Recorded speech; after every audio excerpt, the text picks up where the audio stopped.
Okay, so back to Argentina, back to South America. Very important this for me. A true world championship, for a continent that represents that many people, and I'm assuming bike loving people. We have, of course, had some good South American riders in the past. Alex Barros being a personal favourite of mine, and we do go to Brazil. I think is it next season? We're going back to Brazil, the Senna circuit, something like that. Important region for the sports, very highly populated region, and like everywhere, we're by people all over the world, two wheel enthusiasts, and maybe just people who love motorsport and racing in general. So it's important that we go there, and we did get. How was the racing? Good. It was good. It wasn't great, but it was good. So where do we start this week? I mean, I was planning on not starting with just like MotoGP main race, Marquez again. Try and mix up a bit, but I think we're kind of gonna have to, right? Mainly because I wanted to discuss if Mark is that far clear of Pecco, and I guess this is almost more a chat about Pecco.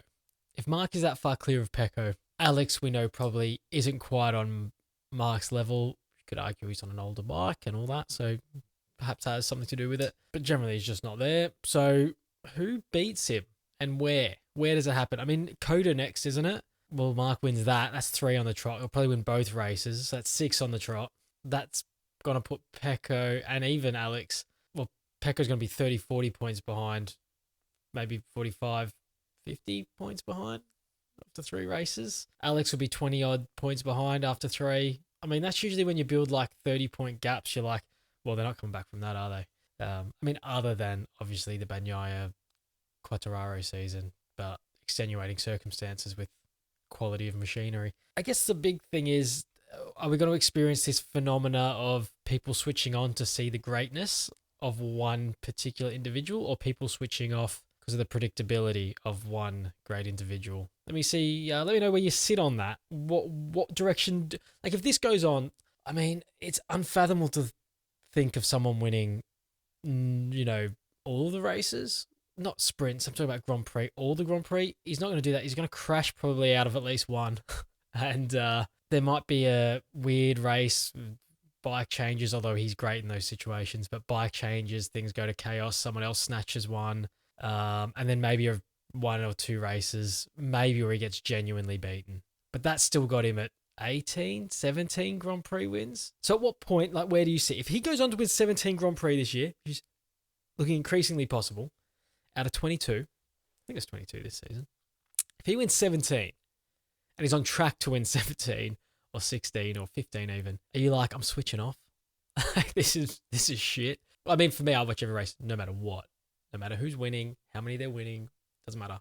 I mean, obviously I'm doing this as well, but even before I did this, I still watch every race. But if you're sort of a more casual fan, or if you know a more casual fan, is this the kind of thing they would enjoy seeing? Or are they going to be like, I watch this because it's competitive, and now it's not competitive anymore? Of course, not really an issue for me. Like I said, I watch every race and would do even if I wasn't making these videos. So yeah, let me see where you sit. But okay, talking about Mark, and we'll talk about Pecco afterwards. We'll talk about the Marquez brothers first. Okay, this what I really enjoy. Look, I've cards on the table. I mean, you can see back here the Rossi hat and a bit of Rossi stuff here. I'm not always the biggest Marquez guy, right? I'm not like purely hating him like some people. Like, I don't care that much at the end of the day. But my allegiance was right. I grew up in the Rossi era. Forgive me. It is the way it is. But I've got to say, if Mark does this every week, I've got to turn into the biggest Mark Marquez fan. And I don't mean winning. I don't mean just winning every week. I don't care. Right? If he wins he wins every week. It's not going to make me like him anymore.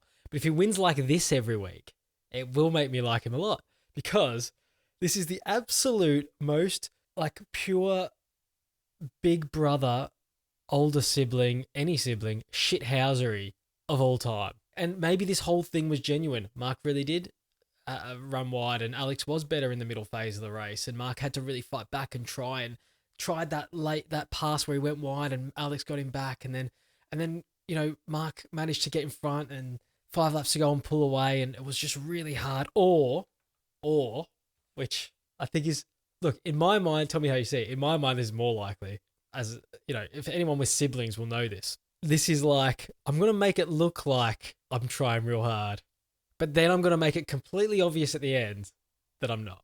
I'm not actually trying very hard. I'm actually this much better than you. And, people with siblings, I mean, I still give my sister as much shit as possible from the other side of the world, from England to Australia. The most amount of tormenting and grief I can cause, the better. I mean, anyone who's seen the videos, Alex with the jump scares on Mark, you reap what you sow.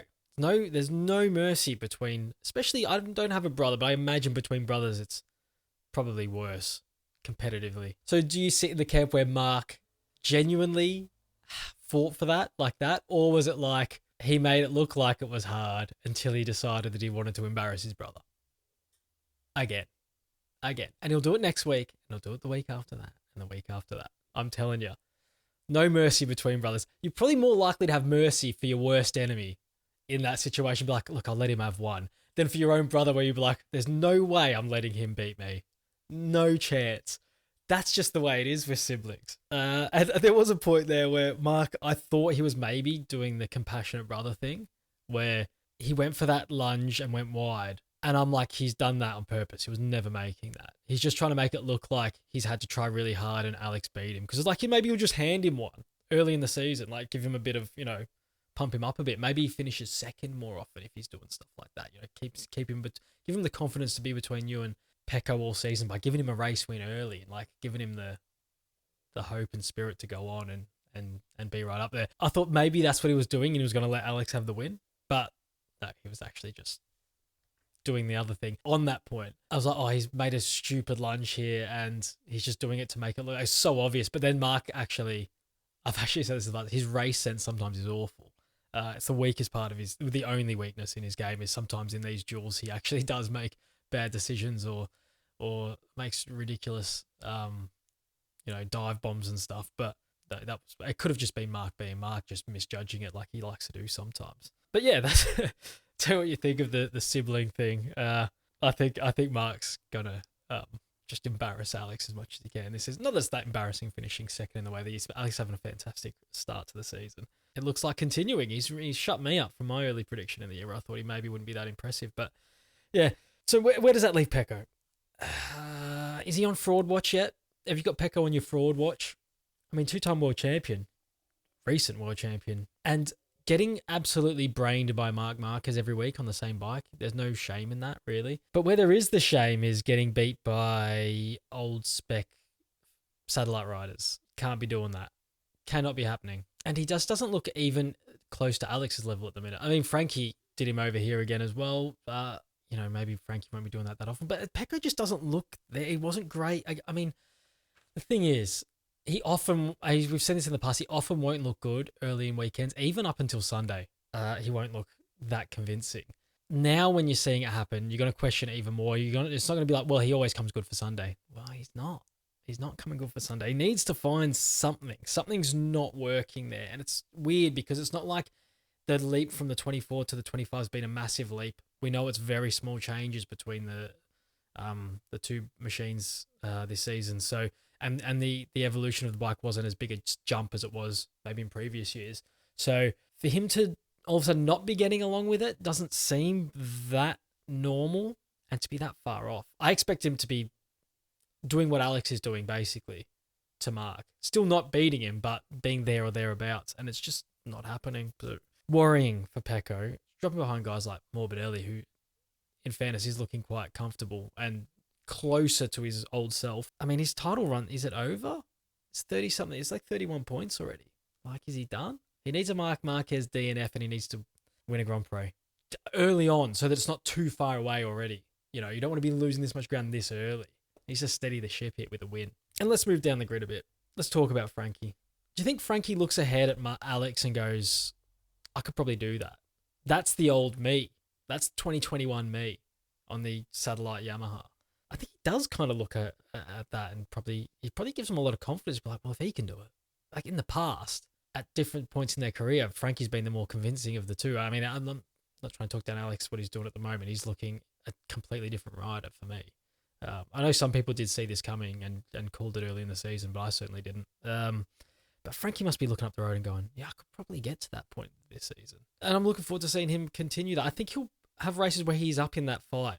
around Alex. Maybe not as consistently as Alex is, but perhaps there or thereabouts. And same with Digi. I think Digi will have his odd race because he showed a bit more this weekend. Digi showed a bit more. I know he's come back from injury and stuff, so maybe his time is coming this season as well. And I really didn't have anyone else of note. I mean, we can talk about KTM. We can talk about the other riders. Don't think maybe it's the time of the season to be chatting about that just yet. I mean, there's very much nowhere land for the KTMs. They're just in no man's land at the minute. Let's talk about... Yeah, let's do it now. It's the All Japan Cup. Roll the thing. All Japan Cup. Because I want to talk about Fabio getting caught up on the first corner. Bez getting it all wrong. Tried to avoid it. It looked like he was trying to bail out, but heavily caught Fabio. I don't know how he even... it was surprising that he stayed on, to be honest. So I want to put that out there as a kind of disclaimer, excuse for Fabio's performance. Not performance. No, he was good. It was good to get where he did for his result. Because it's leaving him languishing in the All Japan Cup. It's left him languishing. Because we have a breakaway leader. We absolutely have a breakaway leader in the All Japan Cup. Honda man, Johan Zarco, as we will now be referring to him, as an honorary Japanese man. I mean, he used to run that old Rising Sun. He used to run that on the lid, didn't he? Back in his Moto2 days. So there's always been something there with him. The Japanese was destined, maybe, to be an All Japan Cup champion one day. And he's already 12 points clear after 2 races in a competition where the win gets you only 10 points. This weekend, he has won again. And it's a Honda clean sweep on the podium.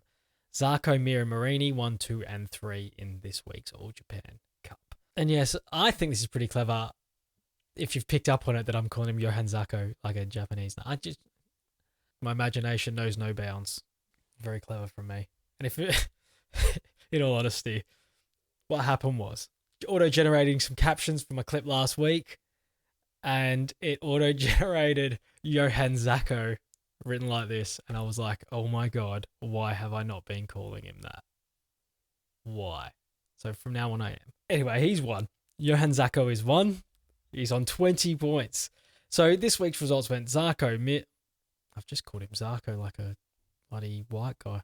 Johan Zarco, Mir, Marini, Rins, Jack Miller, Fabio in 6th, picking up the last point. And then Chantra and Miguel Oliveira did not compete due to an injury picked up prior to the race. Which means Johan Zarco, 20 points. Jack Miller and Marini locked on 8 points apiece. Joan Mir on 6 points. Alex Rins, 4 points. Miguel Oliveira and Fabio Quartararo on 3 points each. Fabio, a current Yokozuna, as it were, our reigning champion. And Yokozuna is like the top sumo guy, right? And if anyone doesn't watch sumo grand tournaments, by the way, I've recently started watching these on YouTube. Unreal. Great fun. Great fun. Probably watch them. It's a good time. Chantra's last. Will he score a point this season? He will score points this season, I think. Both real and All Japan Cup style points. Now, a question was put to me after last week. Should Ayagura be included in the All Japan Cup? It's a very good question. Should the All Japan Cup also include anything from Japan, whether it's man or machine? So should Ayagura be in the All Japan Cup? I'm going to create a poll, as I like to do, here as a YouTube post. And I'm also going to put it on x.com. So keep an eye out. We're going to run polls. Should Ayagura be included in the All Japan Cup? Do we protect the purity of the cup, of it being just Japanese bikes competing 1v1? Or do we include what is potentially a better bike? It's got a Japanese guy on it. How can a Japanese guy not be part of the Japanese All Japan Cup? It's a good question. I'm putting it to a vote. This is a democracy, what I want it to be. What we're going to do. If he's in, he's in. And then the real question is, do we backdate it? Does he start from now? Do we give him his results from the first 2 rounds? Well, his first rounds, we're going to talk about what happened to him this round if you haven't heard. Hello, everyone. This is Rob from the next day in the editing room. It's the same room. It has occurred to me during the edit that I never actually go back and talk about the Ayagura disqualification thing. So I'm going to talk about it right now. Ayagura has been disqualified from the race for wrong ECU software type deal, right? All I know so far is that they've come out and said that it's something to do, there was nothing that they were trying to cheat or whatever. Make up your own mind. Apparently they've said there was nothing different in advantages to the mapping or anything like that. But I guess we don't really know. But the point is, you have to run the stock homologated software or whatever, and they weren't running it on that bike, but they were on the Rail Fernandez bike. So take from that what you will. Let me know your thoughts on it. Getting the information early here, so I don't really know how accurate it all is and stuff, but that's just the first I've heard of it. So now we've spoken about it. Thank you.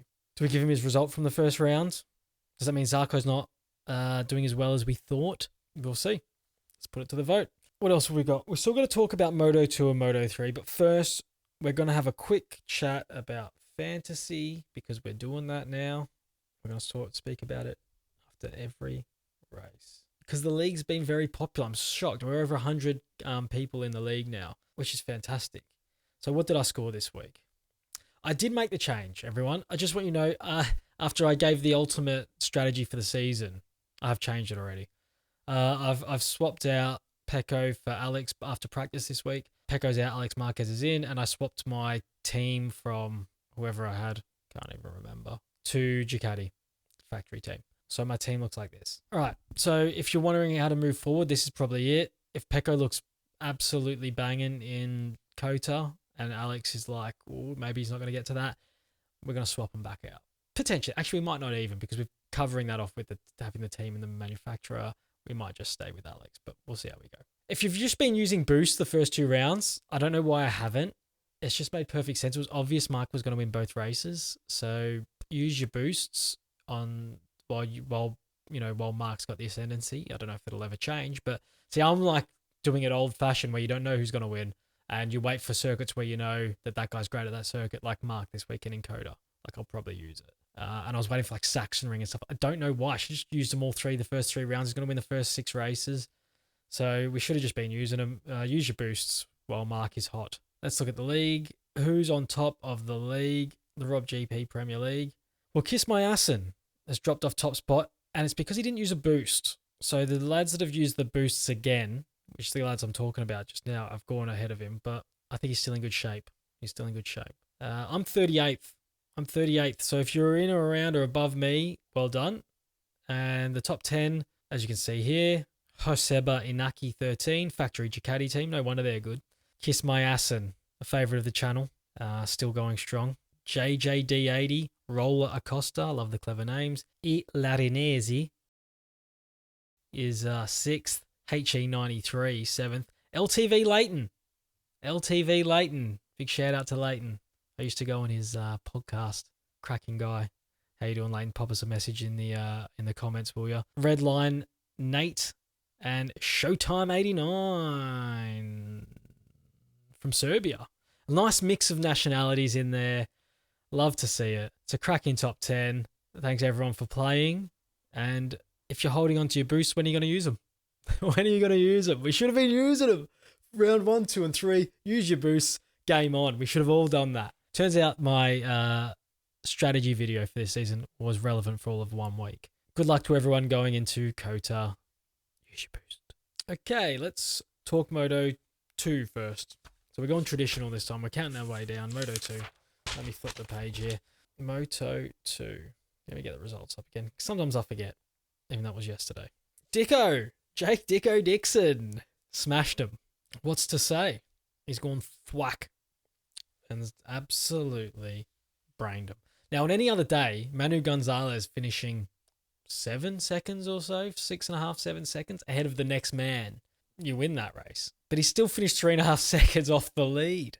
He's pulled the pin, didn't he, Dixon? Like literally from the start. And he was gone. They never saw him again.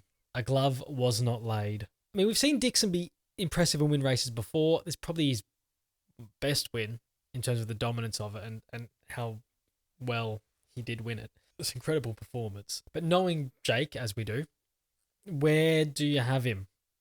Because I am wary often with riders like Jake Dixon that this turns into, maybe it's a little run of form, a little purple patch, maybe another win, another podium over the next 3 or 4 races, another couple of podiums, maybe another couple of wins. But sometimes it never seems to last. Is this different this time? Did this performance stand out more to you in some way? I don't know myself. I'm actually on the fence with it, but we'll see how we go going forward.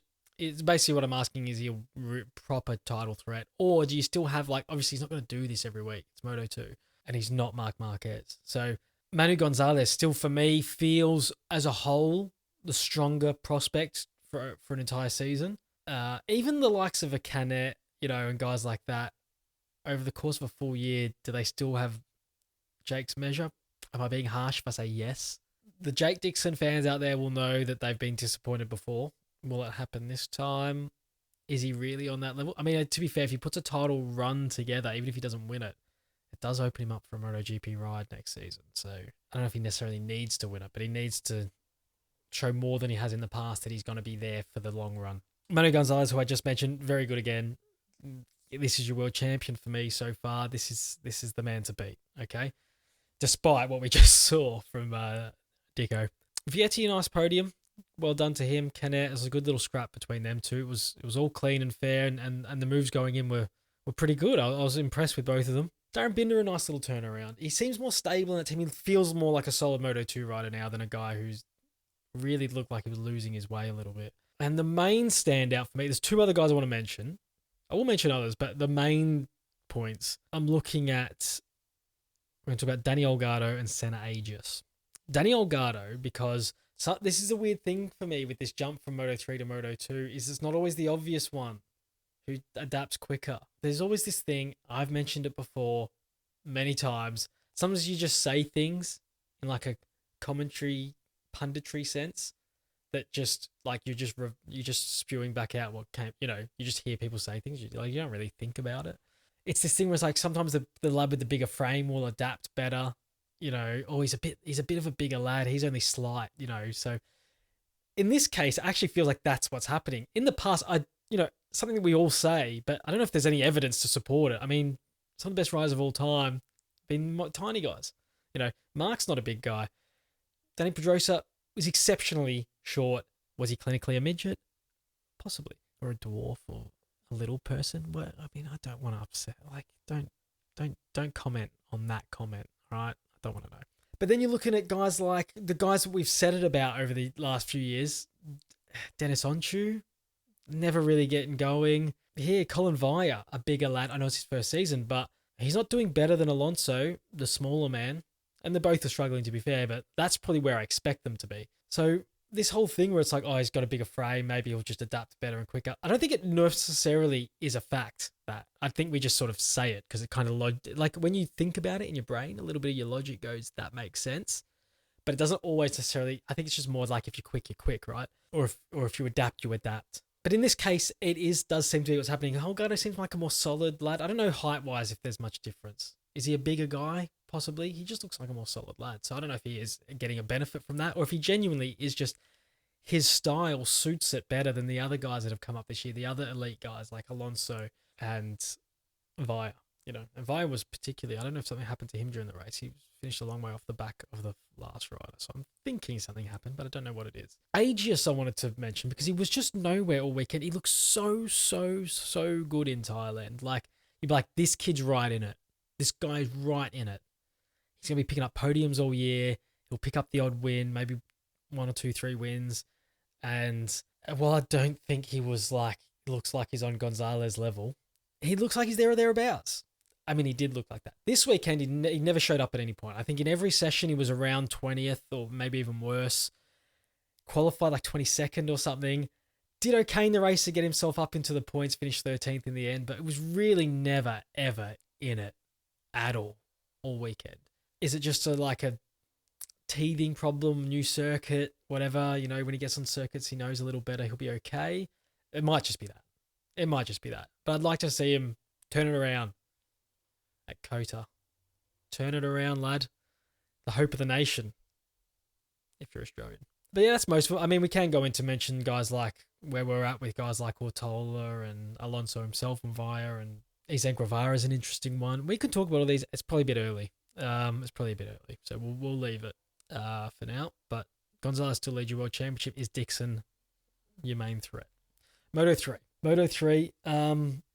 With about, I think it was with a lap to go. They were crossing the line. They're coming through the final corner. Matt Burt on commentary said, Piqueras is going to need the lap of his life here. It was a half second. It was probably a half second gap to Bertelli, who I thought was magnificent. And he actually just produced the best lap of his life. It was I'm trying to think back to last year if he did anything similar. But who else won races last year but David Alonso? So Piqueras showing the form that we all thought he was going to show. That is a great win. Interestingly, I'm going to talk probably less about him than I am about Bertelli, who I thought, I think, until the last lap, rode the perfect Moto3 race. Perfect. Let me explain. The best races Alonso, I say the best, he did this almost every single time. He would sit in the pack first half of the race, just trying to make sure he stayed in that top 5. If you get up to 3rd, a guy passes you, try and get him, then 2 guys go past you, and then you get yourself back up to 4th, and go back up to 2nd, and then you might, because they're always changing. But he never liked to drop out of that top 5 or so. If he ever did, he tried to quickly get back up into it. It seemed like that to me anyway. Here, he did exactly that. He just sat around 5th, 4th, 3rd, whatever. It was obviously getting chopped back a little bit sometimes, but he would quickly get himself back in there. And then with 5 laps to go, he got himself to work his way to the front and pulled the trigger. He absolutely pulled the trigger. Now, you could argue he may have done it a lap or 2 too early. David Alonso always left his rear late. He'd get to the front 1 or 2 laps to go and bolt. Bertelli went with 5 to go. I don't know if it's just like he got himself to the front and then he wasn't pushing and then he saw a bit of, because he was leading maybe for a couple laps before that, maybe a full lap or 2. And then when he was like, well, I've kind of gapped him a little, I've got to go now. So maybe that's what happened. But it did leave time for Piqueras and Rueda to a degree, and Adrian Fernandez as well. Let's not forget about him because he did finish 2nd in the race, to sort of go, well, we need to get to the front of this group now and chase him down. Because Furusato was at the front of the group to start with, and it seemed like he didn't have the pace to get him back. It did give Piqueras and that and co time to react and then get their heads down. Now, you could argue with half a second in his pocket with a lap to go, he actually had gone at the right time and he didn't get the last lap right. I don't know what his lap time looked like on the last lap. At least to that, maybe for the first 2 sectors, up until when they caught him, maybe. Because once they caught him, obviously your lap time goes out the window because people are passing you and whatever, running you wide. But I wonder what his first 2 sectors were like, or at least his first sector on that last lap, to let them make up that ground. Or what Piqueras's was like. Like, did he ride out of his skin? I mean, there's always, maybe I'm being harsh. Maybe there was a tie. Maybe he used his tyres up. Maybe he was just had no grip left and he couldn't keep it going. But either way, they caught him. For me, without knowing anything about what's happened and what's gone through the young man's head, did he tighten up? It feels like, it looks like, anyway, he maybe tightened up a little bit. And then when they caught him and they were scrapping, he sort of, maybe he was like, no, I've got to go again here. He stayed at the front of that group. He fought with them, whatever. But then there was a pass, second to last corner, which is the one that cost him the podium, in the end. Pass on the second to last corner where Piqueras goes up the inside of Rueda, I want to say. And I don't know if they touch, but there's certainly a bit of a sit up and a bit of a sketchy moment. And in that sketchy moment, you can see Bertelli looking inside and he just sees maybe the sit up or the touch or whatever it was. And he sort of rolls out of it. But he looks like he's worried that they're all 3 of them are about to go. On the inside of him, 2 guys are scrapping. They're about to take each other out and he's stuck on the outside and he's about to get collected. He looked like he maybe hesitated and gave himself a bit of room. And then because that happened, Fernandez comes through as well. If I'm remembering it right, or maybe it was Ray that came through as well. I can't remember. Furusato was very close to beating him too. So they all, in fact, I remember him crossing the line 5th. Why is he showing 4th here? In fact, Furusato is showing a 2/10 gap to the leader at the finish line, and Bertelli is showing a 3/10 lap. Did Furusato touch a green track limits? He must have done, and they've demoted him a position on the last lap. That's all I can think of here. So 5th across the line, I'm going to say. So he actually ended up letting another 2 guys get underneath him because he hesitated in that corner, which is fair enough because it honestly did look like I thought they were taking each other out, those 2. I thought they were taking each other out. They didn't in the end, which means Piqueras has won the race. Piqueras goes to 3rd in the World Championship. Rueda still leads. This is going to be a tasty one, everyone. We're not going to have a standout like last season, I don't think. I don't think, because Bertele looks really strong. Piqueras is like the big young talent, kind of thing. Fernandez is just, I'm sure for the rest from just this annoying guy that never goes away. And Rueda looks like a solid, really good, maybe trying to think of maybe an Olgado himself, really going to put himself in the title conversation. Well, he's leading it, so. And he'll be, I think, really consistent, Rueda, by the look of it. And we lost Carpe in the last lap as well, so he's going to be a thorn in the side, a bit like an Adrian Fernandez, I think, for a lot of races. The only other guy I wanted to mention was, in fact, I'll mention a few. I thought Kelso was fantastic for his top 10, 8th place finish after the double long lap, which sent him to the back of the field. I think the only guy maybe was behind him might have been Munoz, who started from the pit lane. And now, granted, that lead group was about 18 guys, so once you got to the back of that, you can work your way through. But at the end of the day, he did fall off the back of the field, not just the main group, the lead group. So to get back to 8th, I thought was incredible. Great ride. And then shout outs. Ogden 12th, Buchanan 14th, couple of points for the Kiwi, fantastic. Young South African Moodley 15th, picked up a point. Eddie O'Shea just outside the points, and I thought Perone was good till he went down, the Argentinian. I thought he was good till he crashed. That's it this week. We're done. Kota short turnaround. I think we're there this weekend. So not this weekend. It's the 28th. We've got a week off. That's good. Well, in the meantime, while you're waiting for Kota, you could watch one of these videos that's on the screen right now. Well, we'll see you on the next one.